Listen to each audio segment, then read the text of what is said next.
Importance है, इसे हमारे जीवन में क्या बदलाव आने वाला है, यह है एक बहुत बड़ा सवाल। जो पुराना कानून था, आप सभी लोग को मालूम है कि वो तब बना था 1861 के आसपास बना था। उस समय भारत आजाद नहीं था और ब्रिटिशर्स यहाँ पर शासन करते थे। तो कोई भी व्यक्ति जब कानून बनाता है तो अपने हिसाब से कानून बनाता है। कोई उस समय पार्लियामेंट नहीं हुआ करता था जो आम लोगों की आवाज उठा सके या आम लोग क्या चाहते हैं उसके हिसाब से कोई कानून बनाते थे। तो इसी चीज को दूर किया गया है इस नए कानूनों के माध्यम से, जिसमें भारत के आम नागरिकों के द्वारा जो चुने हुए जनप्रतिनिधिगण हैं, उन्होंने मिलकर के ये 3 नए कानून बनाए हैं जो भारत के लोगों के द्वारा चुने गए जनप्रतिनिधियों के द्वारा और भारत के लिए और भारत के जो विभिन्न परिस्थितियां हैं उसको देखते हुए बनाए गए हैं। अलग अलग देशों में अलग अलग परिस्थितियां हो सकती है, तो ये जो कानून बनाए गए हैं वो भारत की जो परिस्थितियां हैं उसके हिसाब से बनाए गए हैं। तो ये सबसे पहला बड़ा बदलाव है। दूसरा, ये जो कानून बनाए गए हैं उसमें जैसा कि पहले बताया गया है कि विक्टिम सेंट्रिक कानून बनाने का प्रयास किया गया है कि जो भी पीड़ित हैं उनको कैसे कानून की क्रिया में कोई परेशानी ना हो और ज्यादा से ज्यादा उनको सहूलियत हो सके। और जो मुख्य पर्पस है इस कानून का कि दंडित करने का के लिए ये कानून नहीं बनाया गया है बल्कि न्याय देने के लिए कानून बनाया गया है। मतलब इसमें एम्फेसिस है न्याय पे।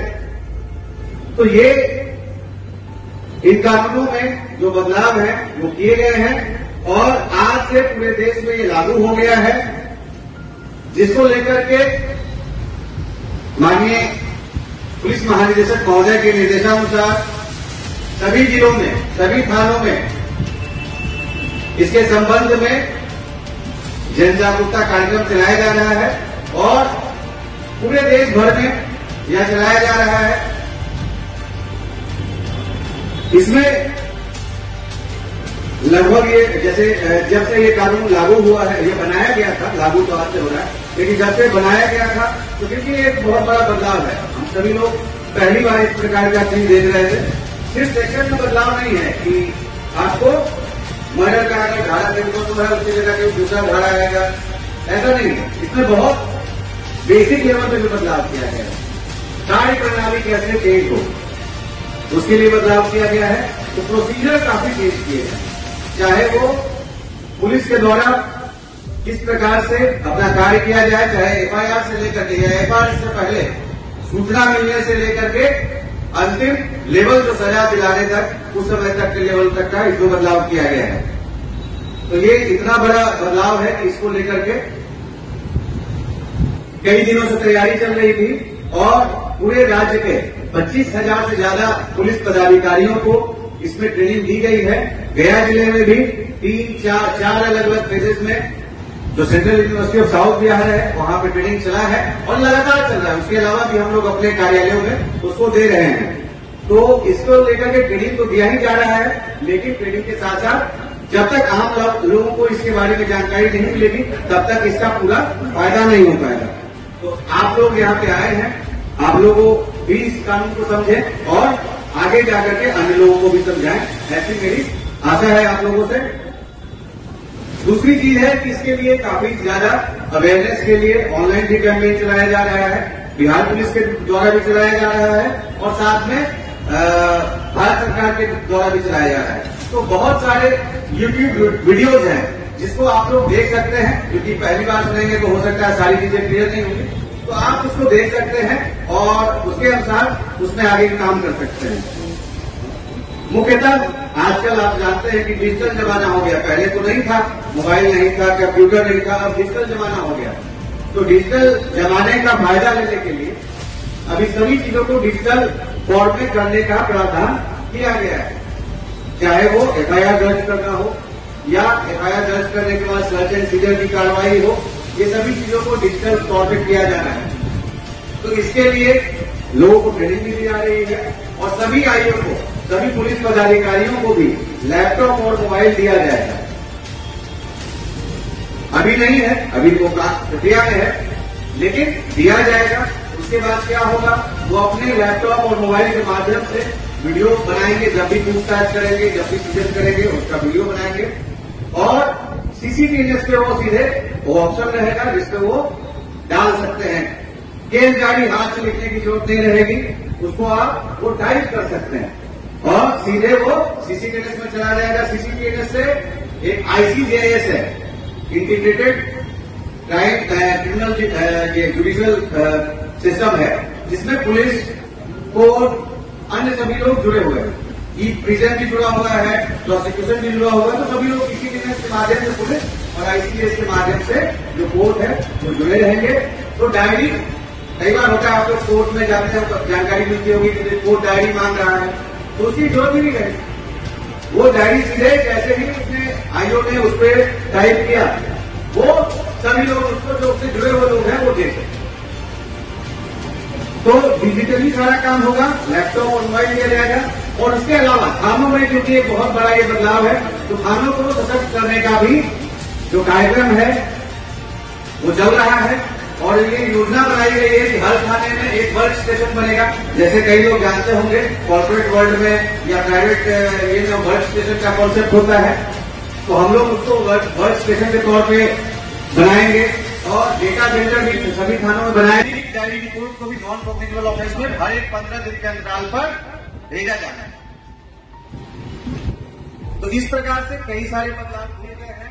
और इसमें जो कोर्ट में प्रक्रिया को तेजी लाने में एक और चीज जो बेहद पुलिस के दृष्टिकोण से महत्वपूर्ण है कि वारंट इश्तेहार कुर्की के लिए भी वो सब ऑनलाइन हो जाया करेगा। उसके लिए आपको कोर्ट में अलग से आईओ को जाकर के वहां पे आवेदन नहीं देनी पड़ेगी, वो ऑनलाइन ही सीसीटीवी के माध्यम से आवेदन दे सकेंगे और माननीय न्यायालय के द्वारा उस पर निर्णय जो भी है विवेकानुसार उस पर किया जाएगा।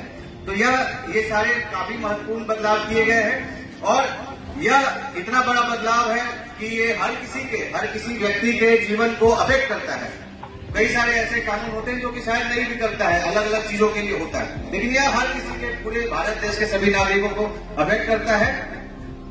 तो इसीलिए सभी लोगों से मैं आग्रह करना चाहूंगा कि इसको गंभीरता से लेंगे, गंभीरता से पढ़ेंगे और अगर अपने आसपास, जैसे कि ये ऐसी चीज है कि हर किसी को जानकारी होनी चाहिए, तो अपने आसपास से कम 10 लोगों को इसके बारे में जागरूक आप लोग करें, तो ये कानून सभी लोगों के पास पहुंच सकेगा और सभी लोगों को इससे लाभ मिल सकेगा। तो मुख्यतः यह कानून नागरिकों को ध्यान में रख करके बनाया गया है और पारदर्शी बनाया गया है और समय टाइम बाउंड बनाया गया है। मुझे पूरा विश्वास है कि यह जो कानून लागू हो रहा है उससे हम लोग जो आम नागरिकों को बेहतर सुरक्षा व्यवस्था दे पाएंगे और उनको बेहतर तरीके से न्याय हम लोग दिला पाएंगे।